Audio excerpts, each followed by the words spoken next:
Aníbal Rosario más cerca. Bueno, disfrutando una rica taza de café. No vas a dormir.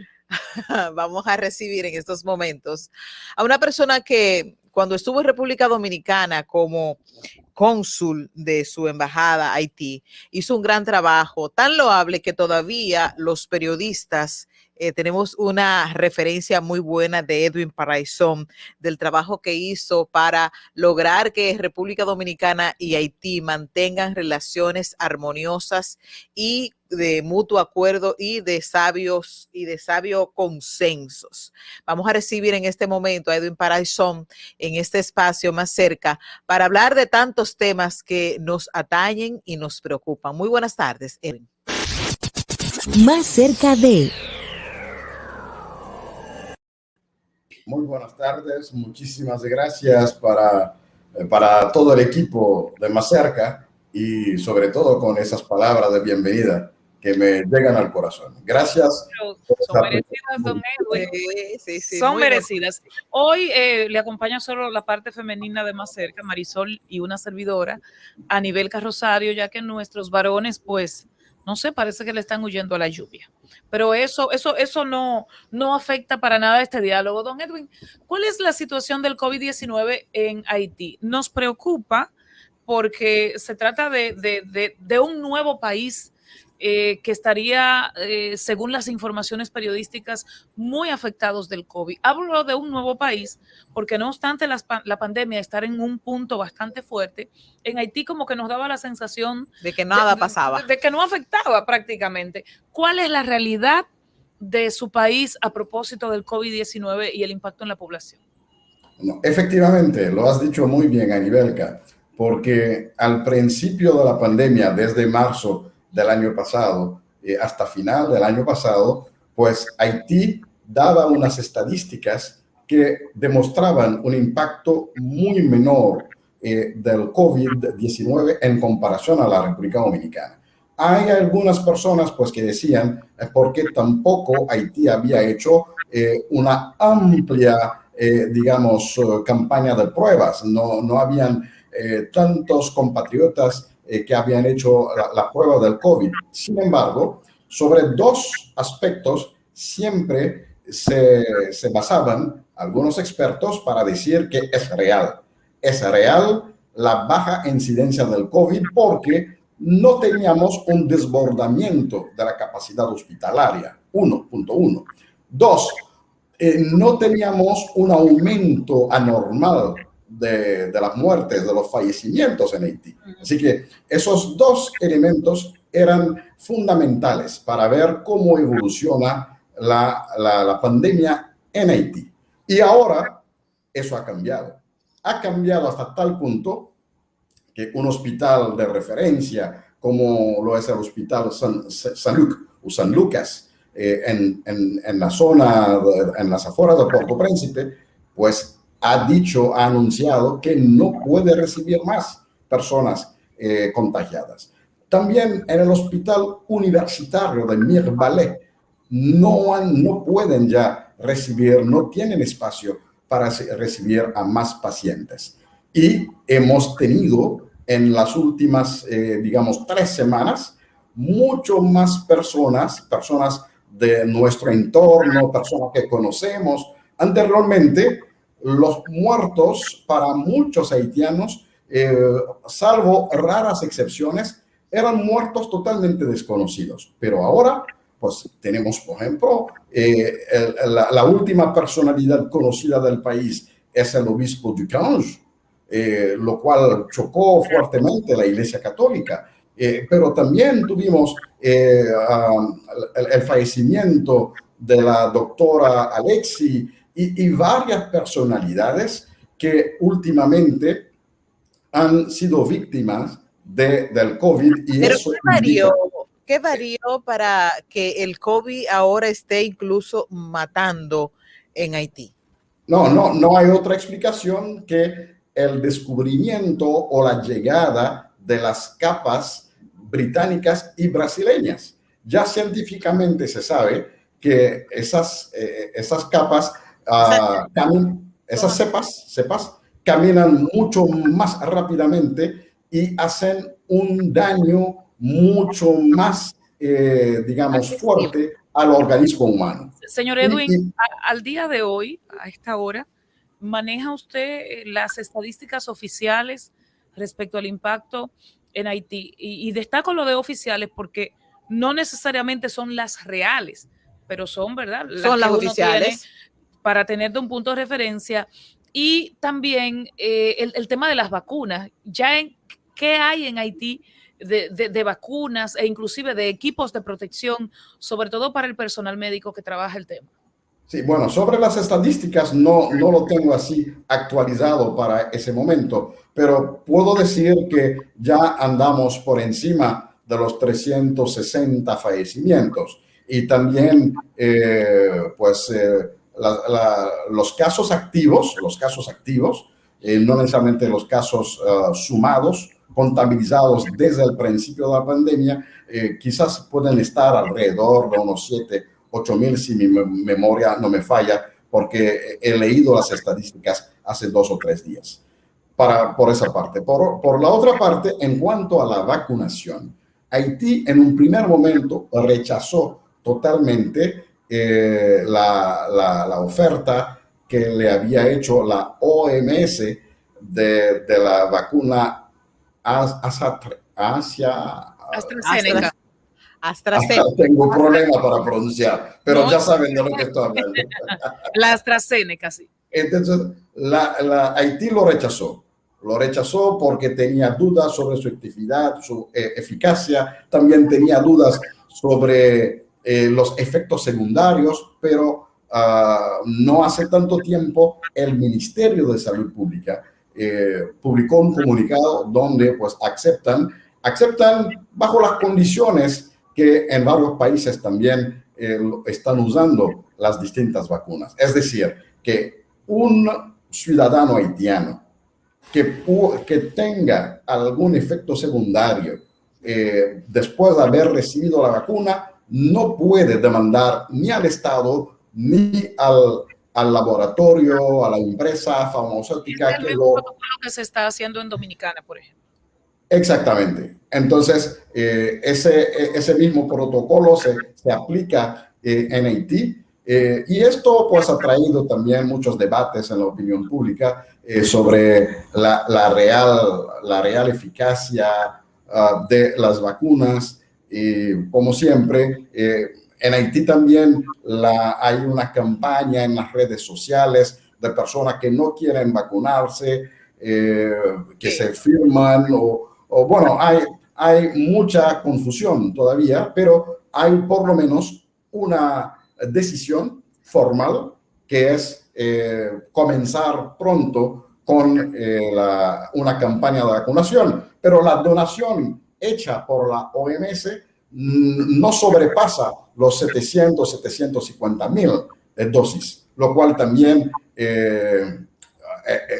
ha puesto mucho cuestionamiento sobre si realmente el Estado, a través de ese acuerdo con la OMS, va a poder asistir. Pero al día de hoy hay, si se quiere, una campaña de vacunación activa en Haití. No, o no hay todavía una. No ha comenzado.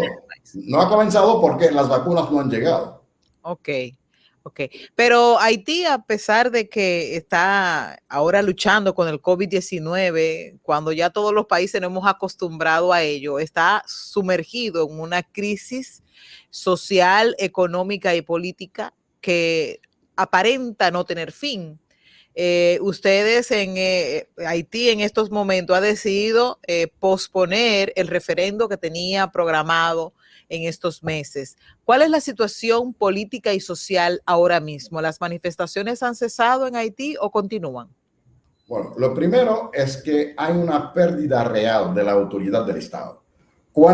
Y eso es uno de los elementos sobre los cuales se han basado los expertos o investigadores que desde el primer informe sobre los países fallidos, digamos, a principios de los 90, uno de los elementos, uno de los criterios es que el Estado pierde el control de su territorio a través del surgimiento de bandas armadas. En Haití lo estamos viviendo ahora, porque hay una proliferación de las bandas que reciben armas y municiones por distintas fuentes, pero se entiende que una de las fuentes lo constituyen algunos personeros o sectores desde el oficialismo. Y igualmente se señala a grupos que pueden estar vinculados con sectores económicos importantes. Así que Haití hoy estamos inmersos en una situación de confrontación y algunas personas lo llaman guerra entre las bandas armadas por no tener la misma atención de parte de algunos sectores desde el oficialismo, por no recibir, digamos, la misma cantidad de dinero en cuanto a los peajes que provienen desde el oficialismo. Es una situación altamente preocupante y que ha provocado el fin de semana pasado una huida de personas habitantes de la zona de Fontamará y de Martissant, que son zonas un poco a las afueras de Puerto Príncipe, hacia el sur del país. Entonces, tenemos en Haití desplazados. Hay personas hoy día desplazados por esta confrontación entre las bandas armadas. Ese desplazamiento se debe a los niveles de violencia y de inestabilidad y de seguridad que están viviendo y de la inseguridad que viven esa gente. No, efectivamente, porque hay enfrentamientos armados entre los grupos, las bandas criminales, las pandillas. Y lo decía ahorita, lamentablemente son pandillas que de alguna manera tienen vínculos con personas conectadas con el oficialismo, para no decir claramente que podrían ser personas directamente del gobierno. Entonces, ¿hay números, Edwin, de la cantidad de personas que han sido desplazadas a otras poblaciones, a otras zonas? No he visto así números precisos, Marisol, pero se hablan ya de miles de personas porque son zonas muy pobladas. Son barrios populosos, por ejemplo, la zona de Martissant y la 3e Avenue, 4e Avenue, son zonas muy pobladas y que sí, efectivamente, tal como lo hemos visto a través de los videos difundidos por WhatsApp, entonces se han visto pues cientos, miles de personas caminando y tienen que caminar las manos en altos para que las pandillas entiendan que son ciudadanos comunes y corrientes y que no son miembros de otras bandas o que no constituyen un peligro para quienes controlan esas zonas. Igual hay policías que han muerto, hay puestos, cuarteles de policías que han tenido que ser cerrados por el Estado porque en la zona donde están ubicados hubo ataques de esas bandas quienes se llevaron como botín el armamento que está en el cuartel, incluyendo armamentos largos o de guerra como los Galil que tenían en algunos cuarteles de la policía. Hasta se llevaron los vehículos de la policía y lo que preocupa algunos sectores de la nación es que ese movimiento de violencia ya está dejando a los barrios populares para subir hacia las zonas, digamos, de mayor confort económico. Y, por ejemplo, una zona como La Boule ya tiene una presencia de un grupo armado, ilegalmente armado, estamos hablando de pandilla. Pues hoy día la situación en Haití es caótica y acabamos de tener una misión de unos delegados de la OEA que estuvieron en Haití Se espera que dentro de 2 semanas presenten su informe al Consejo Permanente y se espera que no tan solo la OEA se preocupe por el proceso político, el proceso electoral, que un sector de la comunidad internacional sigue empujando a pesar de que las condiciones no estén reunidas, pero que por lo menos la OEA también hable en su informe de esa situación de control territorial en algunas zonas de las bandas armadas.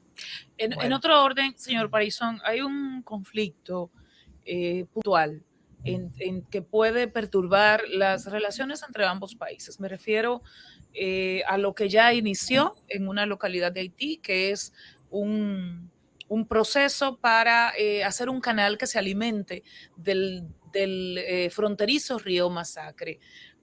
¿Qué lectura usted hace a esta situación? ¿Entiende usted que Haití sí tiene derecho a usar, ¿verdad?, de esta manera las aguas de ese río internacional? Los dos países a nivel que tienen derecho, de acuerdo al Tratado de 1929. Los dos países tienen derecho. Pero ¿podría uno empezar ese proceso o hacerlo sin que el otro esté de acuerdo, conforme? Sí, ahí está el problema.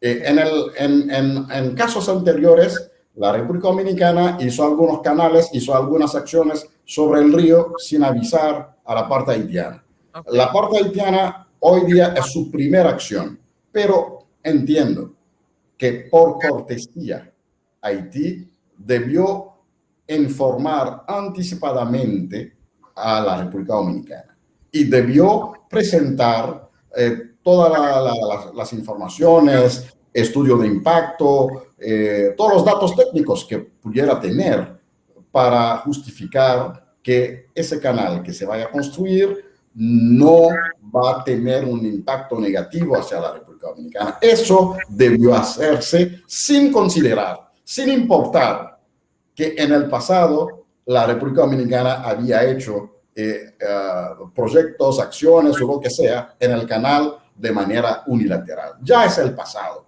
Ahora tenemos que manejar el presente. Y para manejar el presente tenemos que ser siempre transparentes. Pero hay que decir a Anibelka que Haití sugirió una reunión de la Comisión Mixta, propuso una reunión de la Comisión Mixta, la cual se hizo el 27 de mayo pasado. En esa reunión, la delegación haitiana hizo una presentación técnica sobre lo que está haciendo a través del canal.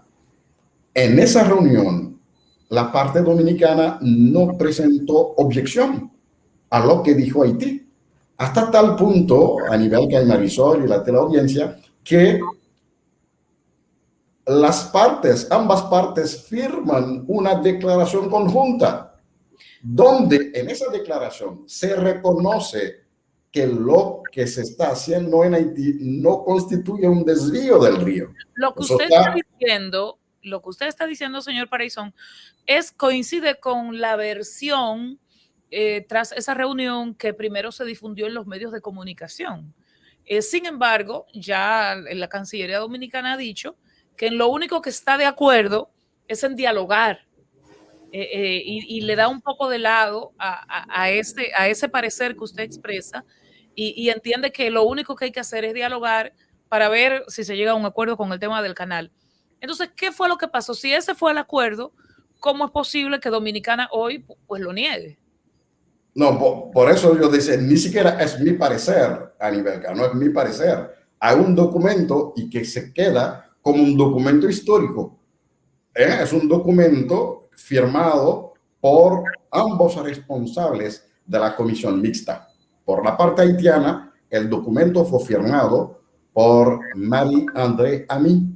Es una mujer que trabajó en la Embajada de Haití en Santo Domingo por varios años, luego trabajó en Washington y ahora, después de su regreso a Haití, fue designada como secretaria ejecutiva de la comisión. Del lado dominicano, es un amigo, un funcionario que había sido anteriormente responsable de la comisión mixta, una persona con conocimiento digamos, del dossier dominico-haitiano, volvió al puesto, y estamos hablando del embajador Ortega Tuz. Los dos firmaron el documento a nombre de sus gobiernos. Y entiendo que no lo pueden firmar sin la autorización de sus ministros. Claro. Es eso que se entiende.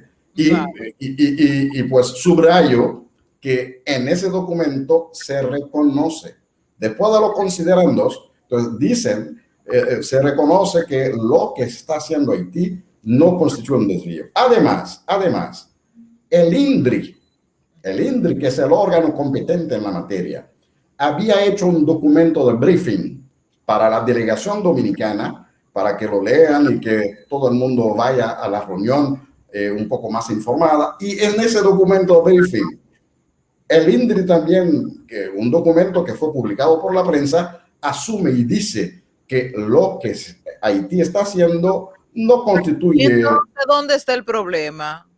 Bueno, es eso. No entendemos dónde está el problema. Si estamos de acuerdo, ¿dónde está el problema y dónde está el ruido? Es eso, Marisol. No entendemos qué ha pasado entre el día de la reunión y 2 días después. No entendemos, pero de todos modos. Pero ¿le visualiza usted una posible salida? Yo he dicho en otros escenarios, yo dije, bueno, pero si el río es de los dos, vamos a explotarlo los dos, porque para mí, o no para mí, todos los expertos coinciden en que tienen que haber soluciones puntuales, no solo en Haití ni en Dominicana, sino en el mundo, para aprovechar mejor el agua dulce, para que ese cuerpo de agua no termine en el mar desperdiciado. Entonces, por eso las presas, los diques, los canales de riego, pues nos dan una oportunidad en ese sentido, pero obviamente no se trata de un río cualquiera, es un río que divide 2 países y países que en un momento más que en otro, pues han tenido sus diferencias. ¿Qué salida usted, como haitiano, pero como prácticamente dominicano también, nos conoce muy bien a nosotros, tiene muchos años viviendo aquí y sobre todo por su formación diplomática, ¿qué salida usted le visualiza a esto? Veo dos salidas. La primera es usar lo que ya está previsto en el documento de la declaración conjunta. Es apelar a la asistencia técnica internacional en caso necesario. Ambas partes en el documento están de acuerdo. Si por alguna razón u otra tienen que pedir una asistencia técnica internacional, lo pueden hacer. Entonces, si existe hoy día alguna duda sobre lo que presentó Haití o sobre lo que presentó el INDRI, entonces podemos ir a esa asistencia internacional. No, tenemos que decir claramente que no estamos en un conflicto. Los 2 países no están en conflicto. Hay ciertas contradicciones y hay un cierto nivel de desentendimiento, hay una confusión. Entonces, para esa confusión, podemos pedir la asistencia técnica internacional, pero a la vez también nosotros desde la Fundación SILE hemos dicho que aquí en la isla tenemos expertos en esa materia y podríamos pedir a las universidades, 2 o 3 universidades de Haití o de la República Dominicana, que ayuden a que veamos un poco más claro, que vayan en el lugar de los hechos, que hagan sus propios estudios y que rinden un informe final. Eso también puede hacerse. Pero una tercera opción o alternativa, ya que Haití había, digamos, dado una prueba de buena fe, vino a la República Dominicana a una reunión para dar las explicaciones del lugar. ¿Qué le cuesta? ¿Qué le cuesta hacer otro esfuerzo? En el sentido de parar efectivamente los trabajos. Porque si vemos que eso está yendo a un nivel conflictivo, todavía no estamos en un conflicto, pero acuérdense que además de los dirigentes oficiales, de los líderes oficiales de los 2 gobiernos, hay existen sectores en Haití y en la República Dominicana que promueven yo diría que su accionar permanente es promover el odio, promover la enemistad. Y vemos ya que se están moviendo mucho. Fueron a la frontera, están teniendo cierta campaña a través de los medios de comunicación. Entonces, desde ese punto de vista, pienso que Haití podría pensar, reflexionar sobre la posibilidad real de aceptar esa solicitud de la República Dominicana, parar temporalmente los trabajos hasta que todas las investigaciones técnicas se hagan y que tengamos, digamos, la paz y la tranquilidad con la cual queremos seguir viviendo entre haitianos y dominicanos en la isla. Bueno, interesantísimos planteamientos. Finalmente, para cerrar esta entrevista, déjame preguntarle, ¿ustedes esperan una intervención militar internacional para calmar las aguas en Haití, ese tema político y social tan desbordado? Es un tema de mucho debate, Marisol, sobre todo que acabamos de salir de la MINUSTAH después de tantos años. Y se ha visto primero la suma que se han invertido o gastada en la MINUSTAH y con tan pocos resultados, para no decir sin resultados. Además del costo político para el país, porque de todos modos es una presencia militar que afecta la soberanía nacional.